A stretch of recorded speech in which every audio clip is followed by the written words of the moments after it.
Welcome to the Bagging Alaska Peaks podcast, episode 5. I know I have mentioned it a few times already, but thanks so much to all the current show followers and appreciate all the feedback and comments you all provide. It means a lot. This month is a really exciting time for the show, particularly for me as the host, as I have the opportunity to explore a peak I knew very little about and talk to a big expedition-style climb that I also plan to do in 2026 with my climbing team. On episode 5, I sit down with Arnav Verma and talk to what he describes as raw exploration and climbing Nunatak on the Harding ice field. Using phones only for emergency purposes, Arnav and his team planned and traveled the route with a map and traditional compass. After crossing glaciers, running out of water, and experiencing a faulty camp stove, Arnav and his team finally summited Nunatak. Additionally, Arnav shares his upbringing into the mountaineering scene and how he overcame some physical, mental, and spiritual hurdles along the way. Episode 5, No Nunatak, starts now. Arnav, welcome. How you doing, man? Pretty good. How about you, Sean? Good, man. Good. Hey, thanks for coming on the Bagging Alaska Peaks podcast, episode 5, which I'm really excited to talk about the particular peak that we're featuring today. And actually, it sounds crazy saying that, episode 5.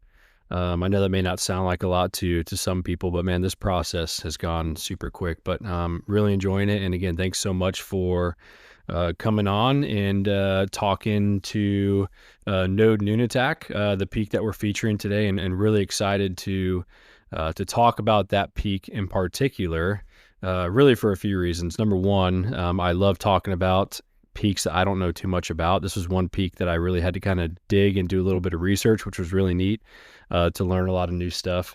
And then also get to know you a little bit as well. So, which I like to do with all my guests. It's probably one of my favorite portions of doing these podcasts is sitting down and talking to you all, the guest, and kind of knowing like where you guys came from and your mountaineering journey and how that's evolved from when you guys started climbing, and of course up until now, bagging some pretty cool peaks here in Alaska. So thanks again, man, for coming out, and looking forward to the discussion. So what I like to do before we get started and getting into the overall peak itself is to just kind of provide some background on how I know my guest, right? And I think the first time you and I met was actually at I want to say the Mountaineering Club holiday party. Was that the first time? At On-Site Brewing. That's right. Yeah, On-Site Brewing. I think it was the first time we officially met. I know that we've kind of talked back and forth on social media, linked up by some other friends, but officially we met at the holiday party, which was a great time, man. Had a super cool time out there. Again, hosted by On-Site Brewing, which was a really cool venue and some really, really cool folks out there hooking us up. So how long have you been a member of the Mountaineering Club of Alaska? So I moved here to Alaska 2 years ago. I joined shortly after to get access to all the Scree articles for beta and like general knowledge of what the scene and mountains around here are. Yeah.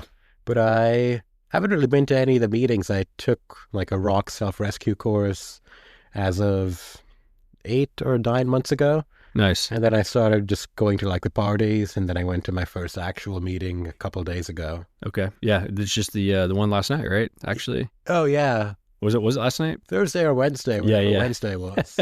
Yeah. Oh yeah. I guess it was Wednesday anyway. But yeah. Yeah, that's awesome, man. And yeah, a lot of great things that the MCA offers to its members, as you mentioned, kind of the newsletters, the Scree in particular, then a lot of other cool things that they offer. But yeah, first time we met, man, and hopefully you and I can get out and do some climbing in the near future together. So I know we had a quick discussion on ice climbing on the way over here, so that'd be really neat to get into. Yeah. So before again talking about Nunatak, and we'll talk about kind of the history of that too very briefly before we start talking about the actual peak itself. But before we get there, if you don't mind, love to learn a little more about you. So if you don't mind, man, just taking a few minutes and letting myself and the listeners know where you came from, where you grew up, what brought you to Alaska, and then we'll go from there. All right, yeah. So starting at right from the beginning, I'm originally from India. I moved to the East Coast along with my parents when I was about two and a half. I grew up in New Jersey, and then right around the time when I was 15, 16, that's when I really started getting into outdoor sports. I started off doing some road biking, mountain biking, Nice. fishing, and then gradually I just kept on pivoting that upwards. Like my first like real experiences in the mountains were actually in the Harriman State Park in New York State. The Okay. Appalachian Trail actually runs through there. Yeah. Yep. So I started off with hiking, but when I really got into it and I sort of dove right into the deep end. It was April. I was inexperienced. I think I had just turned 18. I heard about this mountain in New Hampshire, Mount Washington. I figured, Mm-hmm. sounds like a fun hike, which it, and then anyways, I had nothing to do that weekend. I drove up from New Jersey to New Hampshire alone, that 6 hour drive. And then as I got to the mountains, remember this is April, but growing up in New Jersey, we don't have snow in April. Right. But the mountains, as I drove up, there was 1 feet of snow on the ground, then two, then three, then four. Nice. And then I got there right at the base of Mount Washington, and just a pure sheet of white up. So there was a visitor centers at the base. I went in. I got my first pair of microspikes and my first ice axe from there. Nice. That's I a monumental moment, man, when yeah. you get that first ice axe, isn't it? I watched a YouTube video on how to use an ice axe, and then I started hiking up the mountain with microspikes on my boots. After about 2,000 vertical feet, it was a full-on whiteout up there. I breached tree line at Tuckerman Ravine, and I knew nothing about safety at all. I was at Tuckerman Ravine. It's a 45-degree snow slope, like it's an alpine bowl on the side of Mount Washington, Mm-hmm. 1,500 feet tall. I started just going straight up it with my microspikes and my ice axe. And then two backcountry skiers came down, skied past me, turned back, looked at me. They were like, "Hey, dude, what are you doing?" I was like, "I'm going to the top." They were like, "No, you're not. You're going to die." And then we argued for 2 minutes, and then I listened to them when they told me to turn around. And that was it. That really got the bug into me. And Wow. so, I guess after that first dumb but formative experience, I started, I pretty much made it my main life's focus from when I was 18 to 22. So I started off with bagging all of the local peaks around the East Coast in winter and summer conditions. I was taking trips to Colorado, living out of my vehicle, doing some summer peak bagging there, winter peak bagging there. I also took lots of trips into the Cascades, especially that's in the lower 48. That is the only place to really learn how to climb real glaciated mountains. Yep. Yep. Over the course of from when I was 18 to 22, in lots of like trips in between college and during college, because COVID made it all remote for me. Mm-hmm. Just I've done a lot of the volcanoes and other like regular mountains in the Cascades. And then at the same time, I got into rock and ice climbing.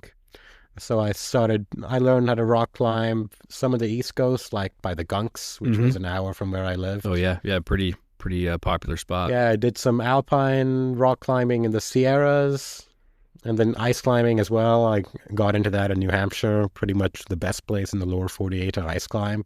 That's one thing the East Coast does have going for it. Oh yeah. Yep. Especially the northeast, I assume, Yeah. area. Yeah. But yeah, those 4 years when I made it my main focus, I did take honestly an excessive amount of risk. Mm-hmm. And looking back now, I'm just glad I'm here alive because now I've learned that, especially with climbing, like when I was younger, I used to think turning around was a sign of weakness, but it's Yeah. actually not. It's actually a sign of strength. Yeah. Yeah. To be willing to Absolutely. value your own life, or even not even life, your own like experience above climbing something which is useless in the grand scheme of things. Yeah. You can't have too much pride, man. Yeah. So yeah, that's really neat to hear, man. How you grabbed some micro spikes one day and an ice axe, man, and you just sent it, which is absolutely crazy. Did you have anything on your back? Did you have a backpack? Oh What yeah, I kind mean, of I had like gear? a backpack with like I wasn't completely stupid. I had layers and water and food Yeah, yeah. and like a mini first aid kit. That's awesome, man. That's Hmm. yeah, you mentioned at the before you started that story, how you just kind of went into the deep end, man, and yeah, talk about diving off the deep end. That's definitely doing it. So Hmm. heading up that mountain with not much, probably as you mentioned, experienced or really data and knowledge on the Hmm. mountain, but um, yeah, good thing you listened to those backcountry skiers out there Yeah. or skiers and Hmm. took their advice. So yeah, yeah, that's interesting to hear, man. What part of kind of going back a little bit? What part of India did you grow up in? I mean, I was only there till I was 2.5, Okay, so I have some memory of it, not too right. much. I grew up about 30 kilometers from the capital, New Delhi, in Okay, like the northern central region of the state. nice, nice. I mean, that's one place that I is on my bucket list actually to go to is India. The culture and all that has always interested me. So hopefully I can get out there one day. But cool, man. So you started out on the East Coast and then, yeah, fell in love with, started dabbling in the rock climbing, ice climbing, and all that. And how did you eventually get here to Alaska? Yeah, so I graduated school when I was 21. After that, I found a remote job in my field. I was doing that at the same time while living in my, because I lived in a lot of different vehicles, but I think I was living in a Toyota Tundra at the time. I dove very much into the deep end, but I was traveling around and then around making dumb financial decisions. Around like I was hanging out in Leadville, Colorado. I was doing both snowboarding, some splitboarding and winter peak bagging there Nice. around Leadville. I met a guy at the hostel there who was working in the Canadian Arctic. He was from Canada. And from that happened, we just started talking about Alaska, and that's when I really started thinking about it. Mm-hmm. And then a month or two after that, I was in Bishop, California, doing a combination of bouldering as well as snowboarding and splitboarding at in the Eastern Sierra and at Mammoth Mountain. Yeah. I was starting to run out of money, and my job was going to end because my manager was retiring. And then I was like, huh, I want to live in the mountains. But in the lower 48, there's really, if I want to live in a mountain town, I could either work at the ski resort or gas station, and that's really it. Right. But then Anchorage, it seemed like, from my research, seemed like a great spot, best skiing in the world by far. Mm-hmm. And so, with the last of my money, I moved up to Anchorage sight unseen. It was a pretty easy decision because I had everything I owned in my truck at the time. Right. So I just started driving. Ended up here about a week and a half later. First job, I just walked into a couple of places. Like I walked into some of the gear shops along with Moose's Tooth. Moose's Tooth hired me first, so I Nice. worked there for 2 months. Yeah, and then I gradually pivoted to, I started working in shipping. Very unique but chaotic job, helping ship captains manage their ships while they're here in Alaska. I actually found that job on Craigslist, believe it or not. Oh, wow. Is that the one you mentioned out in Whittier? Yeah, like Okay. a lot of ports I help with. And Nice. then now I do finance at the local government. Yeah, very cool. Man, talk about an epic journey, like starting out on the East Coast, kind of that Northeast area, and starting out climbing out there, then slowly working your way across the United States, heading out west and climbing and doing some mountaineering stuff along the way, and then ending up here in Alaska, which is really really cool to hear that. It actually reminds me a little bit of. I'm sure you've heard of it. Everybody here in Alaska probably has, but probably one of my favorite books, novels, and stories to this day is Into the Wild. I'm sure you've heard of that, Mm, right? With yeah. Christopher McCandless, but kind of his journey too, right? Started out on the East Coast, really in Atlanta, Georgia, then slowly worked his way out here to Alaska. So it's really neat to kind of, I guess, compare those two, Mm. which is really neat. I'm sure looking back to that had to have been a really cool time frame for you as well. Just traveling across the United States and ultimately doing what you want to do, which was really neat to hear about. So yeah, that's awesome to hear, man. And do you still have family back in India? Uh, Like, do you go back there much or grandparents. I think I grandparents? was last there when I was 17 or 18. Nice. Okay. Yeah, I'm 24 now. Haven't been there. I might want to visit again in the next few years. Mm-hmm. Hmm. I'm sure there's some epic climbing out there too. Yeah, I did some hiking in the Indian Himalaya when I was, when did I, yeah, when I was 18. Yeah. Yeah, and it's gorgeous up Oh, there I in the bet, man. mountains. Yeah. Again, it's on my bucket list to do all of that out that way eventually. So that's really neat to hear. Well, cool, man. Thanks for sharing your story, man. Again, that's probably one of my favorite segments of doing these podcasts is just listening to where people come from and the evolution of their climbing and mountaineering experience and how they ultimately ended up here in Alaska. So that's pretty neat to hear. So let's go ahead and jump right into the peak that we're featuring today, man, which is Node Nunatak is the name of the actual peak.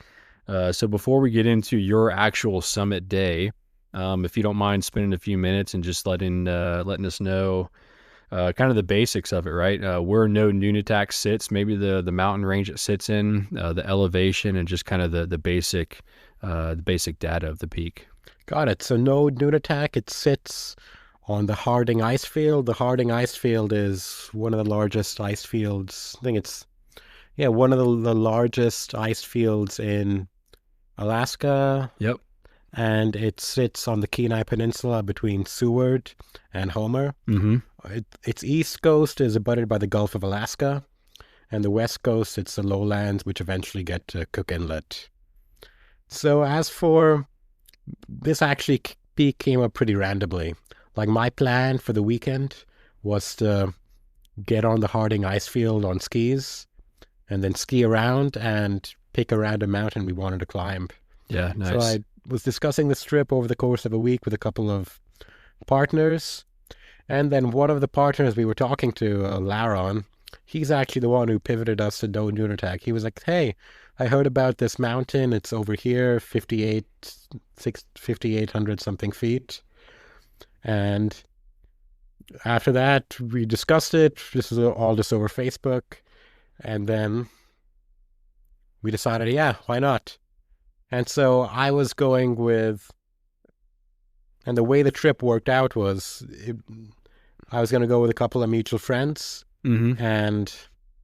but one of them ended up getting COVID. Oh, okay. And so the way it worked is we were three people. We actually never really spent any much time together before this, but all of a sudden we were going onto this big trip Yeah. to a mountain we had no knowledge of. Huh. And the group dynamic actually worked out great. I think that's one of the, especially when mountaineering, climbing, or skiing, the quality of the group is definitely a huge factor. Yeah, man. Yeah, team dynamics is huge when you're doing some big peaks for sure. And that's interesting that you that none of you really knew each other. Yeah, like one of them, Luke, we actually met skiing in Hatcher Pass randomly. And then we kept on hanging out after that, but we only spent 3 hours together on a casual summer backcountry tour in Hatcher Pass. Yeah. But, I mean, we talked a lot, and I had a good feeling going into this. We all knew what we were doing. Right, right. And I was really excited for this trip, especially because one of the main reasons I moved to Alaska was to do new stuff. Like, I found that in the lower 48, all of the mountains, there's beta on them, there's trip reports, there's information. Mm-hmm. One of the things I wanted to get out of living up here was just pure raw exploration, going after something without any information. Yeah, man. Raw exploration. I like that. I like that term. That's super cool. You know, it's interesting that you, again, hiking with people that you never really have done an expedition or explored with before. And I find that really, I'm just kind of thinking about it in my head as you're talking about it. And I'm thinking that'd be really cool. Really neat thing to do is just kind of throw yourself into a scenario like that to where you don't know these people that well. Obviously, you want to know their background and their experience levels, but in terms of like interpersonal relationships, and maybe you don't know them that well, but doing something like that, I bet you learn a lot on a trip like that, right? You really don't know these people a whole lot, but climbing with them, I'm sure you get to know them pretty intimately on a short trip like that. Is that accurate? Yeah, absolutely. Yeah, that's really neat, man. And that raw exploration, man, I'm really excited to get into this peak even more. here in a second. But yeah, you mentioned it's on the Harding Ice Field, which is one of the largest, if not the largest, ice field. I can't remember. Yeah, I think the largest is the one that connects with the with Kluane National Park in the St. Okay. Elias Mountains. Okay. And Okay. that's in the two countries, U.S. and Canada. Right. Right. Yeah. Yeah. That Yeah, this makes is up sense. there for sure. I don't know what the actual ranking is, but it's massive. Yeah. Yeah. Okay. Yeah. I know Harding Ice Field is a big one, and I think it's named after one of our presidents, U.S. presidents, actually. Oh, interesting. Warren Harding. I think I did a little bit of research prior to, but not sure how that particular president was able to name or get his name uh, put on an ice field essentially. But interesting. So Node Nunatak, and you and I actually kind of talked about it on the way over here. But what exactly does Nunatak mean, right? Because it's an Inuit term for something in particular, right? Yeah, so Nunatak, it means lonely mountain. I think it's Inuit. Yeah, I forget the language, but thanks for mentioning that. It's an Inuit term, and it's called Nunatak because it's surrounded by ice in all directions. It's not connected to any sort of land.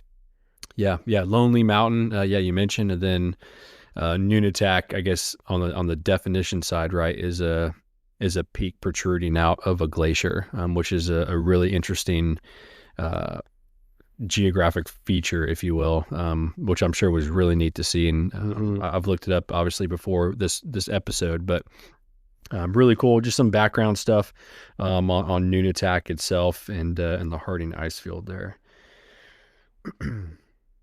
Yeah. So another cool kind of brief background about the Harding Ice Field is it's a source to, I think, over 38 glaciers, which is really interesting, right? And I think that just shows the overall mass and of the actual ice field itself. So just a massive area, right? If you look at it on a map, it's just absolutely incredible. So Hmm. again, I guess the closest city is indeed Seward, as you mentioned. So what was the peak elevation of that? Did you mention that yet? 5,863 feet. Okay. Yeah. So yeah, 5863 feet, which is a good hike summit for sure. So let's go ahead and talk. So yeah, we touched on a little bit of somewhat of the history of it and just kind of the basic data of No Nunatak. Hmm. If you don't mind spending just a few minutes, because I'm really curious actually on kind of the routing or really the approach and the routing of this. So if we could talk to the overall approach, like how do you get to the base of this thing, or at least close to the peak? Like what do you start somewhere in Seward and then hop on a trail somewhere? How does that work? Like from parking all the way to the approach? Yeah, so we started at the Exit Glacier Trailhead. Okay. Yep. The Exit Glacier, it's sort of the main summer access to the Harding Ice Field. The Park Service built there's a trail that goes 4 miles and I think 4,000 feet to towards where the glacier, the outlet meets the ice field. Mm-hmm. And of course, there's like paved trails at the bottom. It's like a mini national park Right. just at the foot of this one glacier. So we got there, we carpooled there from Anchorage in my truck. We did not know what to expect, so we packed, obviously we packed ski gear to ski across the snow, along with rock climbing gear because we didn't know what to expect, a glacier kit, overnight gear, food, stoves, the whole shebang. And at the car, we tried to bring as much as we could, but also shed any unneeded weight because we only had the weekend and we had a long ways to go. Yeah. So we just spent good half an hour packing, bringing stuff we needed, bringing stuff we didn't need. One decision we made was I wanted to bring 2 stoves. We discussed and we were like, if we can just do one stove, we won't die if the stove breaks. Right. That was sort of our reasoning. And then, yeah, we started off there with 3 ridiculously heavy packs. How heavy? Do you remember how heavy the packs were? Not super crazy. Maybe coming with the ski boots and skis that added a lot, maybe 50 pounds each. 50, yeah, I want to say around 50 pounds each. Yeah, it's a good amount of weight on your back for sure, especially for the distance you all probably traveled. So yeah, so we started off with 4 miles and 4,000 feet on a decent hiking trail up to the base of the ice field. the entire way up, we were making dumb jokes about getting first ascent on the various boulders on the ice field. We were planning to submit them to the Alpinist magazine, but Oh, they probably nice. wouldn't be too impressed at that. This it's 3 foot boulder on the side of the trail. Right, right. hmm Anyways, we got to the foot of the ice field. I mean, we got to the top of the glacier, the foot of that part of the ice field. And then finally, we were able to click our skis on. We immediately lost like 15, 20 pounds from our packs, clicking Nice. on our skis and putting on our glacier gear. Yeah, it's probably a good feeling. Yeah. So we managed to link some snowfields to find a safe access onto the glacier. And so after that 4 miles, it was around noon at that point. We navigated by map and compass to the base of the Nunatak. I usually use GPS, but for fun, I was like, let's keep our phones away. Let's Nice. use map and compass, and it was super fun. Just Raw keeping it old exploration, school. right? Heck Yeah. yeah. Nice. So from there, it was 12 miles of skinning. I had fish scale skis. Laron had Nordic skis with like a Nordic skis with like a half skin that only goes on the at the base of the camber at the contact point. Okay. I'm not much of a Nordic skier. I don't know what the exact term is. Right, right. But my friend Luke, he was actually visiting from Colorado. I mean, not visiting. He was working as a backcountry ranger in Denali. He did not know what to expect, so he had massive powder skis with hybrid bindings and like full nylon skins at the bottom. Oh, wow. So while we're gliding along with our Nordic setups, he's actually keeping up really well, which was great. But 12 miles of skiing across the ice, at first we were like in awe, just ice as far as you could see, mountains protruding out of the distance. And then after hours and hours of skiing, it got super boring. It's just white everywhere, Yeah. especially when we were crossing the big white plateau between like the mountains closer to Seward. There's like a 7 mile flat plateau of glacial ice where there's nothing you see but whiteness. Wow. Yeah, I was again looking at the map of the Harding ice field. It's absolutely massive. And then I was going to ask, it's got to be just this vastness out there of white when you're on the ice field itself. So yeah, especially when you guys had to travel 12 miles just on the Harding ice field, which was, I'm sure, a haul for a while. But how long did that take you all to do 12 miles on, I mean, the on the 12 ice? miles of skiing, I think at the same time we did 1,500 feet. Even with lots of breaks and mini naps, it took us 6 hours. Yeah, so 2 miles an hour average. Yeah. Okay. hmm Now, what kind of, obviously you're doing some glacier travel, right? Mhm. So what type of precautions and did you guys rope up at all for this this crossing? So because the nature of the glacier, we were looking at satellite maps, we were above like the part of the glacier we were on, it was like in a compression zone. Okay. There were super low chance of crevasses. Gotcha. Along with, what's it called? Looking at old satellite maps from the last year, I could see that this part of the glacier never melted down. Mm, So underneath us was fern. okay. So we were pretty confident, given this is a maritime glacier, Mm, and this was in early July in a record snowpack year, skiing unroped. gotcha. Although we did have harnesses on, a full glacier kit on our harness, ropes in our backpacks. And of course, that's a personal decision. Usually I rope up on glaciers. In this case, on the Harding, we decided it's fine in like the big flat, the big flat plateau section to stay unroped. Right. Okay. Mm-hmm. Wow. Yeah. It's all a personal decision or risk tolerance. Sure. Sure. Yeah, it's interesting. That's neat how you kind of did a little bit of research prior to looking at some satellite images and kind of comparing a little bit, doing some overlay work there. I'm sure, which is really neat. So yeah, I keep going back to like raw exploration, man. That's really neat because Mm-hmm.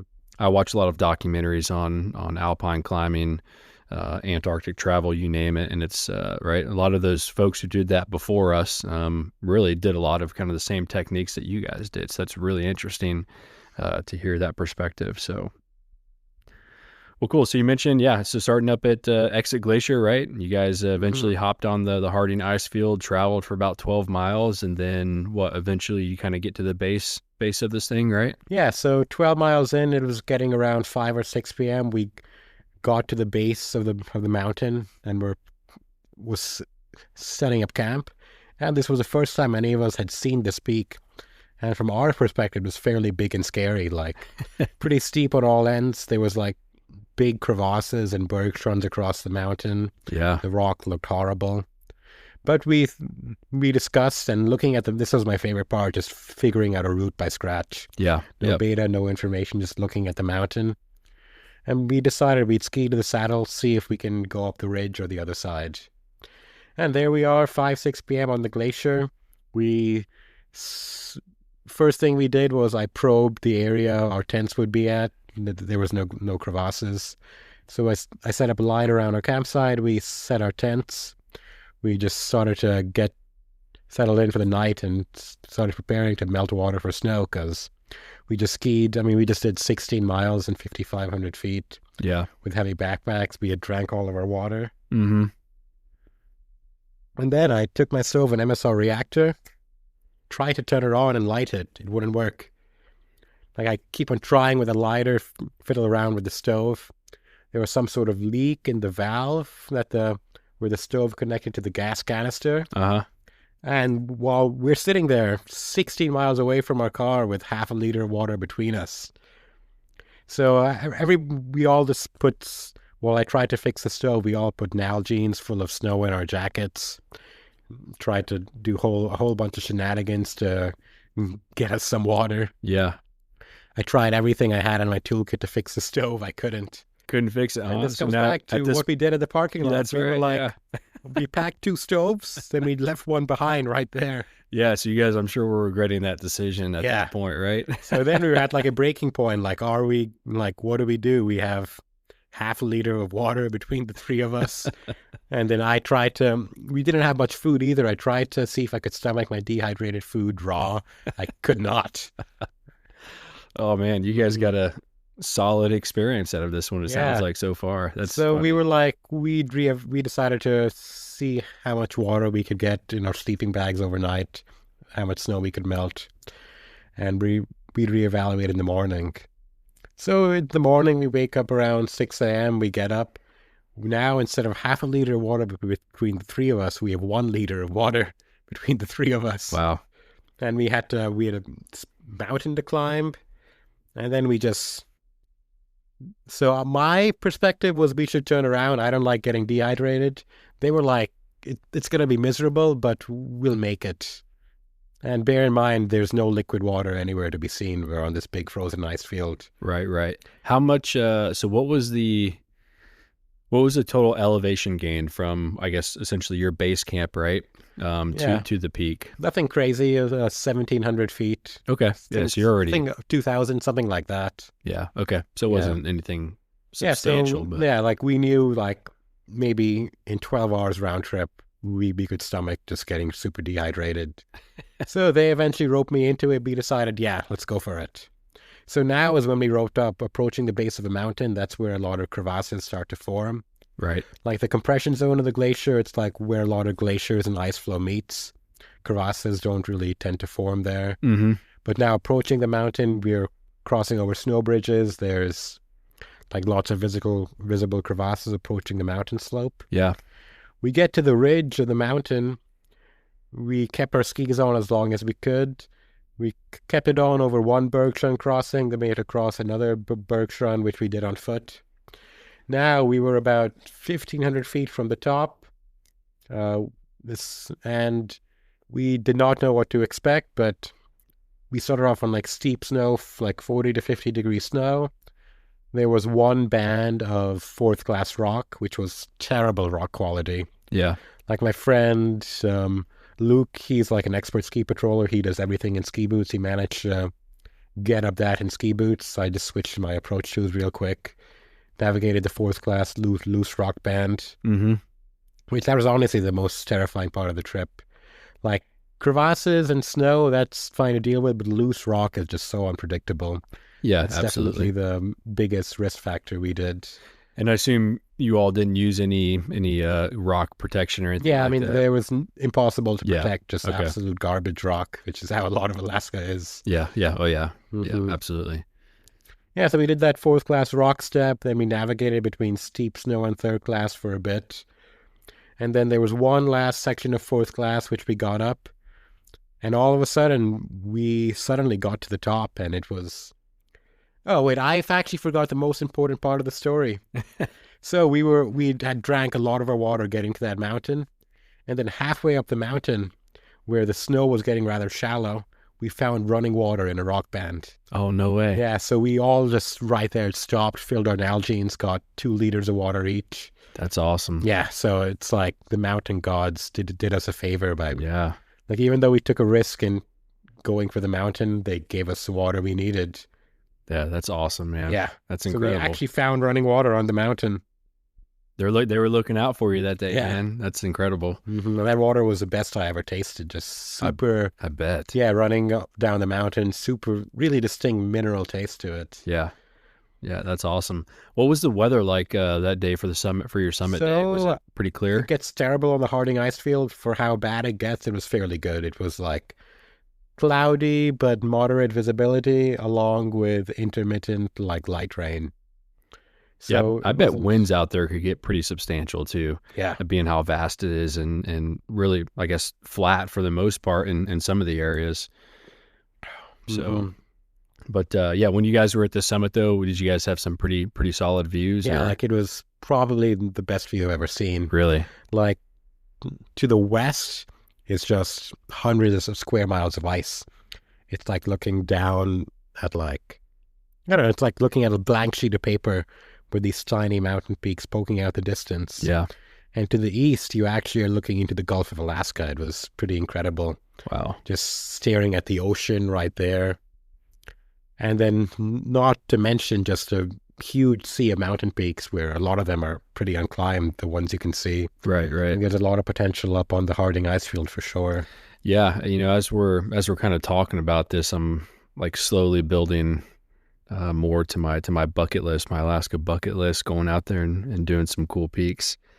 Do you know how many folks have summited So Laron's guess from like looking at like magazine articles was around 4 or 5. So we were That's the it, huh? 5th ascent. Wow. But I mean, then again, there's really no way to know. Sure. Yeah. But we can't imagine too many people go up there. But that's also what the draw is. We don't know how many. Like, we know it's super rarely done. There's no beta on it at all. And even though, like, we don't know how many times it ascended, but we just had a lot of fun going after it with no beta and finding a way up just all on our own. Man, that's incredible, man. That's really incredible. Again, I keep going back to that term you used earlier, man. That raw exploration is something I really gravitate towards too, again, because I'm really into those types of documentaries, and being able to do that like in my own backyard here in Alaska is pretty epic. So it's really cool to hear that perspective for sure. So you kind of already talked about a lot of the details of your particular summit day.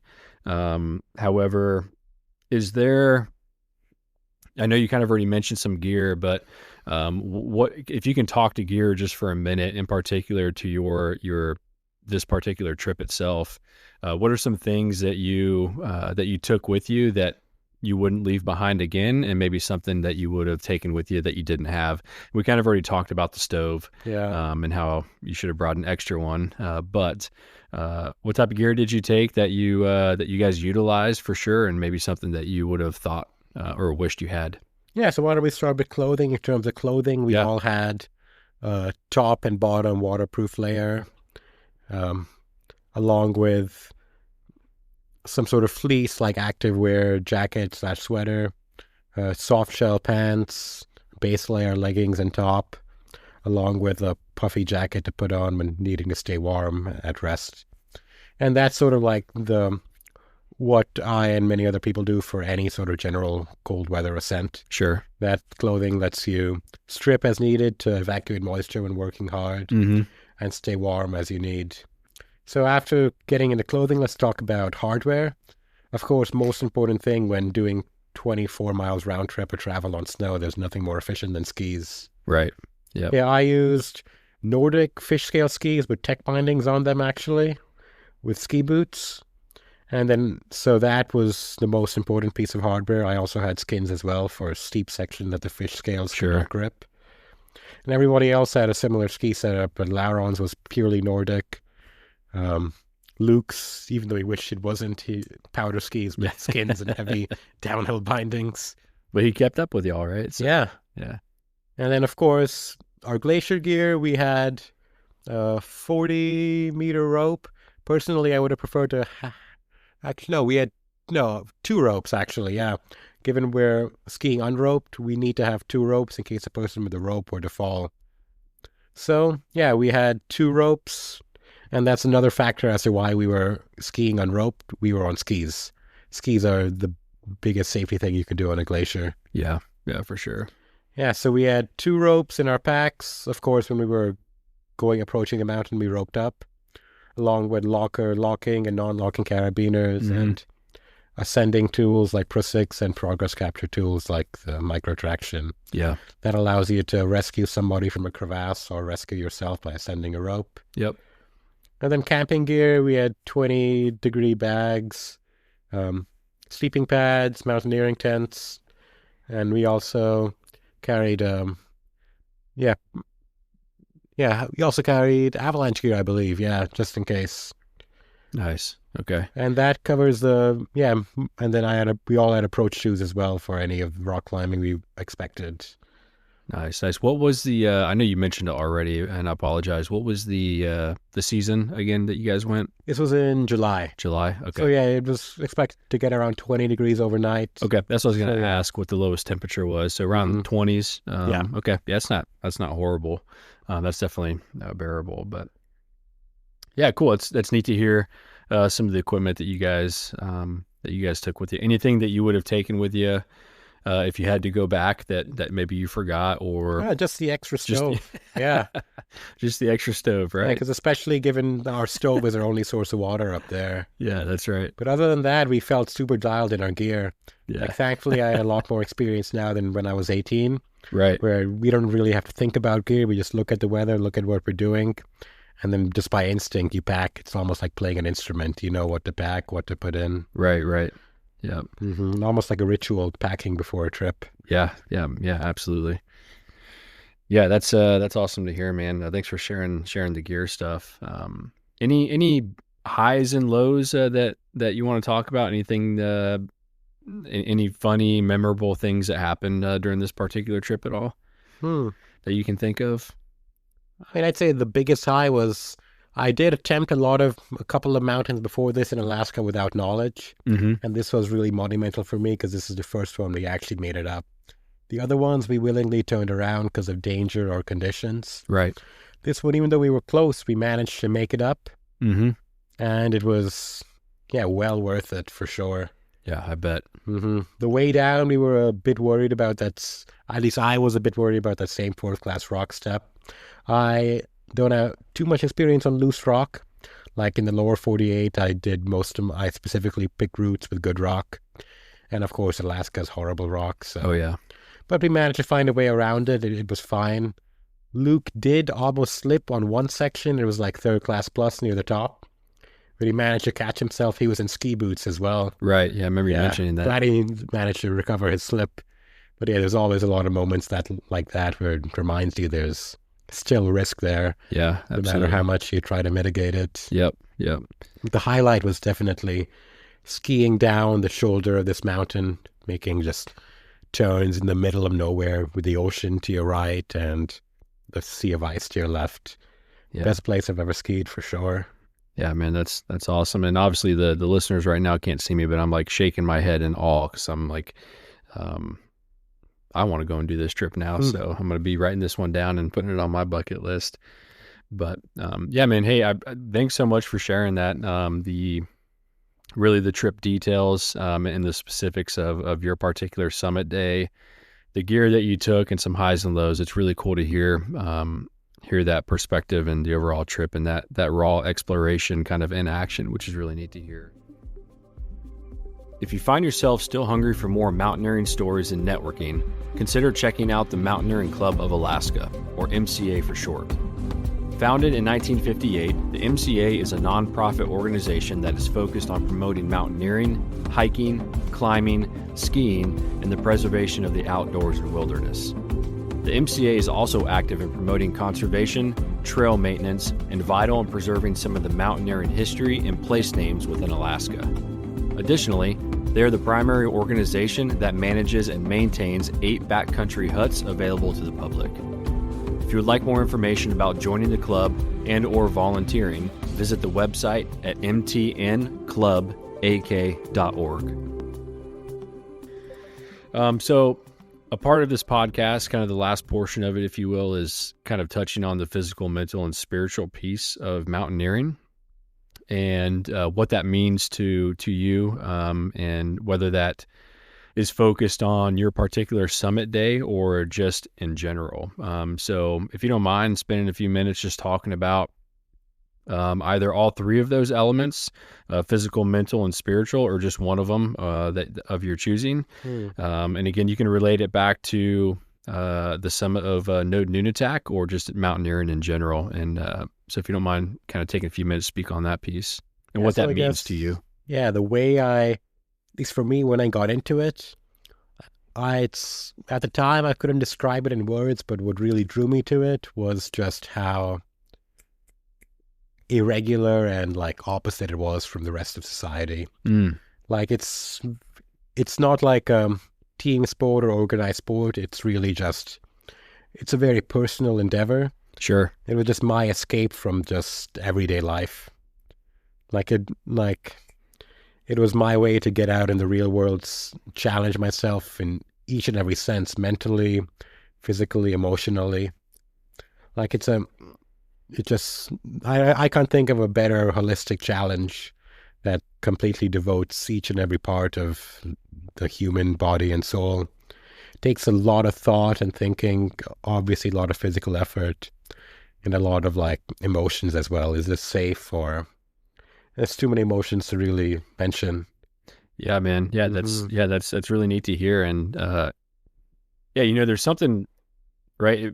I think, and you mentioned kind of getting away from society, right? And how mundane like society can get over time, right? And how busy society is, and just kind of letting yourself escape somewhere like No Nunatak, as we're just going to use that as an example.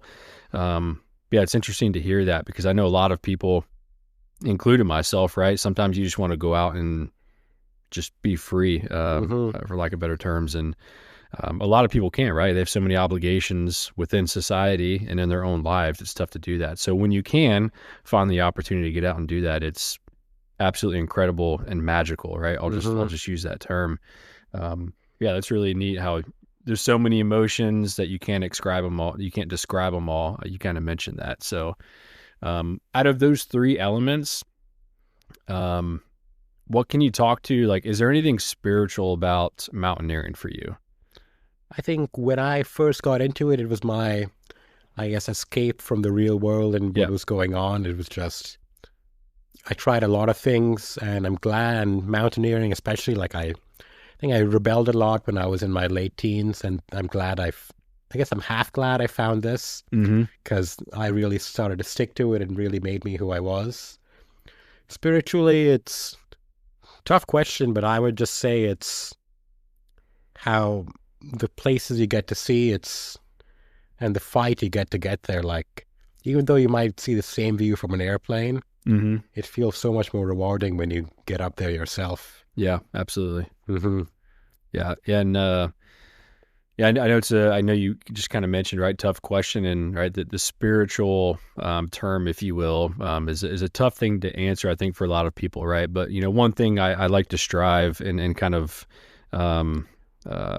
really touch on is, right, when we talk about spiritual, it's not always, necessarily a religion, but it could be something, deeper than that to you, or just something completely different than religion. So one thing I just want to make sure I kind of pinpoint that piece. It's not always about religion, right? If that's not your thing. So I guess to elaborate on that, like when I was like 18, 22, I did make it the sole focus of my life. Like all my money, all my time, all my free time. Yeah. I pretty much devoted to getting as good as I can to learn as much as I could about the various disciplines about it. And looking at the time, I thought, great, this is great. This is all I want to do. But now, even though I'm not too much older than that, looking back, I actually think that was a bad move on my part. When I made it the only thing I wanted to do, my main really hobby, it got a little bit damaging. Like it got to the point where I'd cut friends off for not being as good of a climbing partner as I wanted. Right. Where I just leave everything behind and just move into my vehicle and be like a hermit on the road. Sure. Sometimes I'd solo dangerous stuff instead of finding a partner for it. Mm-hmm. Other times I or my partner would push us into stuff we weren't comfortable with. Yeah. Because we pretty much tied that was all we had going on. It was like the boring real world or this. And obviously I would choose that, but at the detriment of everything else in life. Right. Like I'm glad where I've gotten, but now that Anchorage is actually the first place I've lived for longer than like a few months in like a long time. And now that I'm actually up here, I have a lot more hobbies going on. I still do a lot of like skiing, climbing, mountaineering, hiking, but I'm glad I have other stuff going on because it's a lot healthier that way. Yeah, kind of balances out maybe a little bit more for you. Yeah, because otherwise, at least for my personality, if all I'm doing is this, I know I'm eventually going to take risks that I would not have taken otherwise. Sure. Yeah, man, that's great to hear. Thanks for sharing that perspective. That's fantastic. Yeah, it's interesting to how you mentioned kind of looking back and learning from some of that stuff, right? Some of those experiences, and right now you're in a place that has kind of a healthier balance for you personally, which is fantastic to hear, man. So that's great. It's funny you say that too, man. I've talked to a lot of other people who have moved to Alaska from the lower 48, for example, and a lot of them have mentioned part of the reason they stay here is not necessarily because of the epic peak bagging they can do, but it's the community. And I've heard that numerous times from people, and that's fantastic to hear, because Alaska is a great place for bagging peaks, but if you don't have that community behind you to where you can kind of balance that stuff out, right, as you mentioned, it could be a different experience. So yeah, that's neat to hear, man. So last few questions before we close this up, man, is which I kind of I may have a thought of how this next answer will go just based off of what you've kind of already alluded to, but why do you keep going back, man? Like what keeps you driving? What's the driving force to you keeping going back to summiting peaks? I think it's just how holistic of a challenge is. Yeah. Like when you're outside doing something difficult, it challenges your mind, body, and soul in just a way nothing else can encapsulate. Yeah. And just not to mention like the raw exploration, especially here in Alaska. Like one thing I've been doing a lot of, even just not mountaineering, is just backcountry skiing. Right. Yep. Especially like not necessarily to get to the top of a mountain, but just to explore areas with no information where the best way to do it is on skis in the winter. Yeah. Man. And so that's been a big winter focus of mine last year and this year. Yep. That's awesome, man. I've said that's awesome numerous times during this podcast, or during this episode. But that raw exploration, man, that's going to be like my punchline for advertising this this episode, man, is that raw exploration, because that's awesome. Yeah, man. Thanks so much for sharing all of that. Really, last two questions I have for you. Number one is, what's your next summit, man? What's next for you? I think what I want to do or next, expedition, doesn't have to be a summit, or expedition. I guess what I really want to do is do stuff that hasn't been done before, not necessarily because it's suicidal or dangerous, but there's a lot of mountains here in Alaska, and a lot of them still remain unclimbed or with unskied lines or unclimbed ascents. Any peak or mountain in particular that you kind of have your eyes set on? My plan is maybe this year or next year is like a 2-week ski expedition. We fly into like an unknown mountain range. Like there are lots of areas in the central Talkeetnas, along with like the Wrangell mountain range, along with the mountains on the Harding ice field, especially along the Gulf. A lot of them are unclimbed. The plan is to fly in or ski in and take it day by day, see if we can climb something that hasn't been climbed. Yeah, I guess that's my next goal, to get a first ascent somewhere. Yeah, that's sick, man. Well, if you ever want a partner to go with you, I'm all about it. So that'd be pretty epic. Sounds good. Last question I have for you. I know I've said I've got a few, but do you have a favorite mountaineering quote or saying that you would like to end with? I haven't really looked into them too much, but I would say the cliche one. I don't know who said this, but why do you climb? Because it's there. Nice. I think yeah, John, my first podcast or my first episode, he said that one as well. So yeah, it's there, right? And I think his rationale behind it was kind of relating it back to like when you were a kid, you just kind of see that big mountain and it's there, so you have to climb it. So that's pretty awesome. Well, hey Arnav, I want to thank you, man, for coming on the Bagging Alaska Peaks podcast, episode 5 today, recording.